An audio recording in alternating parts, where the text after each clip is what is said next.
Halo semuanya, selamat datang di segmen analisa. Kalian masih ingat dengan kasus di mana meninggalnya seorang anggota polisi, Brigadir Nur Hadi, di sebuah villa di Gili Terawangan, Lombok Utara, pada hari Rabu malam ditemukannya tanggal 16 April 2025. Ini kan sebenarnya kasusnya boleh dibilang adalah kita masyarakat itu sepertinya udah kayak nggak kaget-kaget banget gitu ya, karena kasusnya ini kan ya berhubungan sesama dengan anggota polisi. Korbannya polisi. Terus juga terduga pelakunya ada dua atasannya di villa tersebut. Dan di villa tersebut pun ada dua wanita cantik dan salah satunya inisial M itu sudah ditetapkan juga sebagai tersangka dan saat ini sudah dilakukan penahanan di Polda NTB.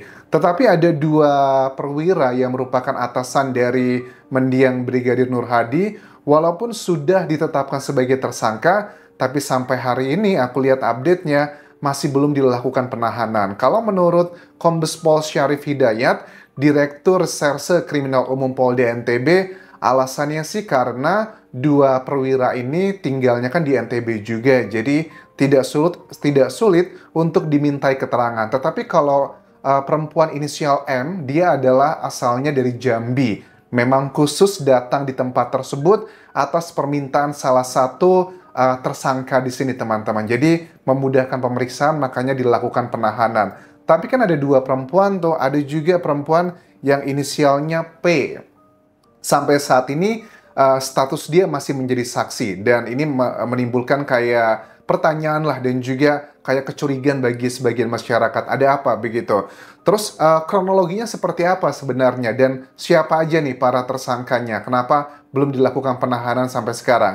Ini kronologinya seperti dikatakan di awal tadi, itu kan di 16 April 2025 memang mereka ini sengaja ketiga orang ini itu sama-sama mau mengadakan party gitu, pesta di villa yang kecil tapi mewah, ada kolam renangnya lebih private. Selain mendiang Brigadir Nur Hadi, ada juga kedua atasannya. Pertama adalah Kompol Imade Yogi Purusa, terus yang kedua adalah Ibda Haris Chandra. Nah, Kompol Imade Yogi Purusa ini dugaannya adalah yang meminta perempuan inisial M untuk datang. Katanya ya, perempuan ini bilang bahwa pada saat hari kejadian itu sebenarnya dia sedang liburan di Bali, tapi tiba-tiba dia diminta hadir ke sana gitu. Kalau yang inisialnya P, apakah itu adalah permintaannya Ibda Haris Chandra? Aku nggak tahu juga sih. Ini belum ada keterangan dari penyidik peranan-peranan mereka.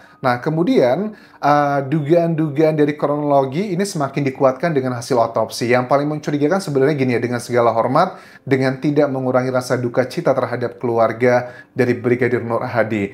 Jujur, waktu itu aku berpikir, ini kok unik ya, keluarga dari mendiang ini menolak untuk dilakukan otopsi untuk anggota keluarganya ini. Padahal mereka ini adalah anggota polisi. Dan dalam undang-undang pun sebenarnya di Indonesia, walaupun keluarga itu menolak dilakukan otopsi, itu tetap boleh loh dari penyidik itu melakukan otopsi kalau ditemukan adanya kejanggalan-kejanggalan. Sangat jelas lah adanya kejanggalan di sini karena kan meninggalnya itu bukan karena sakit tapi ditemukan di dasar sebuah kolam renang di villa tersebut. Masa keluarganya nggak curiga? Makanya pada saat aku melihat hasil otopsi dan juga hasil temuan dari penyidik, sepertinya dugaannya keluarganya itu sudah mengetahui apa yang sebenarnya terjadi. Jadi di malam itu, berdasarkan keterangan dari Direktur Reserse Kriminal Umum Polda NTB, bahwa mereka tuh memang sengaja menyewa villa untuk bersenang-senang aja dan dugaannya adalah korban ini diberikan obat ilegal, ya mungkin ya yang narkocoy ya, dugaannya ke arah sana, itu sekitar jam 8 sampai jam 9 waktu setempat. Nah, mungkin karena lagi fly tinggi, ada dua perempuan cantik, tapi laki-lakinya ada tiga. Mungkin dugaannya menurut keterangan salah satu tersangka, katanya sih gara-gara urusan cewek gitu ya. Korban Brigadir Nur Hadi dugaannya adalah itu menggoda salah satu perempuan di sana. Nah, gara-gara hal tersebutlah kemudian terjadi kayak percekcokan dan walaupun terjadi percekcokan, tapi dari kedua tersangka itu sampai sekarang menolak mengakui bahwa mereka menghabisi Brigadir Nur Hadi. Kita nggak tahu nih, penolakan tersebut apakah mereka lupa apa yang dilakukan saat itu, atau ada indikasi yang lain. Tetapi data forensik yang sudah dilakukan ekshumasi atau penggalian makam kembali pada 1 Mei 2025, ada data-data yang tak terbantahkan. Ya, kita bisa aja nih para tersangka ngomongin korbannya A, B, C, dan D yang nggak baik, yang nggak benar, dibilang ngegodain lah, kita nggak berniat menenggelamkan lah, mungkin dia terjatuh dan sebagainya. Cuman tubuh dari korban itu kan bisa berbicara sekarang dalam tanda kutip ya, dengan data-data forensik di sini. Salah satu hasilnya dari ahli forensik Dr. Arfi Syamsun mengatakan bahwa ada luka yang paling mencolok, teman-teman, yakni adalah patah di tulang lidah, yang ini adalah indikasinya dicekik. Sebenarnya kan data otopsi itu ada dua ya yang paling fundamental dibutuhkan. Pertama adalah mengenai waktu kematian dan juga penyebabnya apa. Dan dikatakan juga di sejumlah organ korban, di paru-paru, otak, dan ginjal, itu ditemukan adanya cairan. Nah, ini indikasinya adalah bahwa Brigadir Nur Hadi pada saat berada di dalam kolam renang, dia masih dalam kondisi hidup. Mungkin pingsan kali ya, dan pingsan tidak dia menolongi, dan akhirnya ya menghiruplah air di sana, dan kemudian penyebab meninggalnya adalah karena air tersebut. Tapi yang menyebabkan dia pingsan, yang dugaannya diitukan lehernya, itu kenapa? Coba kita simak salah satu cuplikannya waktu dokter forensik menjelaskan ke media, teman-teman. Perlu saya beritahukan bahwa yang pertama, luka-luka yang ada pada permukaan tubuh dari jenazah itu merupakan luka-luka antemortem. Luka-luka yang terjadi menjelang kematian dari korban itu. Betulnya banyak, ada luka lecet virus, luka memar, ada luka robek. Distribusinya ada di kepala, ada di tengkuk, kemudian ada di punggung, kemudian juga ada di kaki. Nah, dari keterangan ini aja mengindikasikan bahwa berarti telah terjadi dugaan penganiayaan sebelumnya, karena luka-lukanya kan ada di tengkuk, ada di kepala, di punggung. Kalau orang terpleset gitu misalnya gitu, alibinya bahwa oh kita nggak tahu pada saat itu kita sedang nge-fly mungkin ya, nggak sadar, mungkin dia terpleset. Tapi kok terplesetnya ada di banyak bagian-bagian, itu kan nggak cocok dengan data otopsi begitu. Jadi ini adalah yang kukatakan tadi adalah tubuh manusia itu berbicara, teman-teman. Terutama di kaki bagian ini. Kemudian kami lakukan pemeriksaan dalamnya, kami temukan ada luka memar atau resapan darah di kepala bagian depan maupun di kepala bagian belakang. Kalau berdasarkan teori, maka kepalanya yang bergerak membentuk benda yang begini. Kemudian pada pemeriksaan lehernya ditemukan ada fraktur atau patah tulang pada tulang lidah. Kalau tulang lidah yang mengalami patah, maka lebih dari 80% penyebabnya karena pencegahan. Jadi sudah mulai ketahuan dengan jelas mengenai penyebab meninggalnya Brigadir Nur Hadi, teman-teman.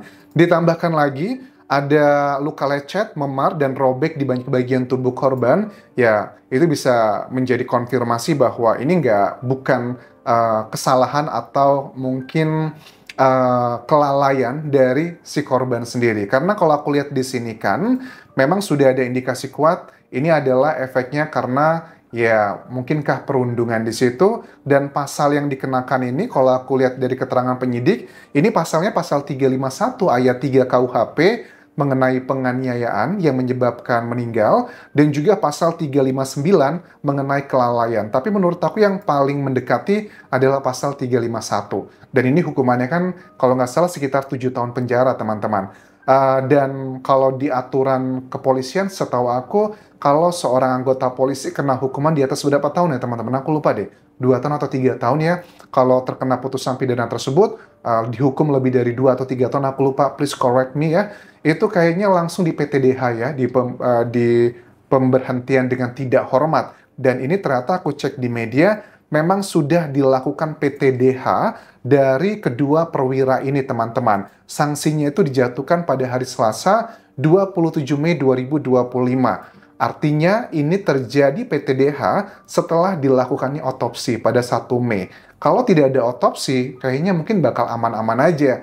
Untuk pihak keluarga mendiang Brigadir Nur Hadi, apakah pada saat itu kalian tidak mau melakukan, tidak mengizinkan otopsi? Apakah mungkin ada yang mengancam? Atau ada yang menakut-nakuti? Itu juga salah satu potensi yang mungkin ada ya, karena ini juga di daerah juga teman-teman.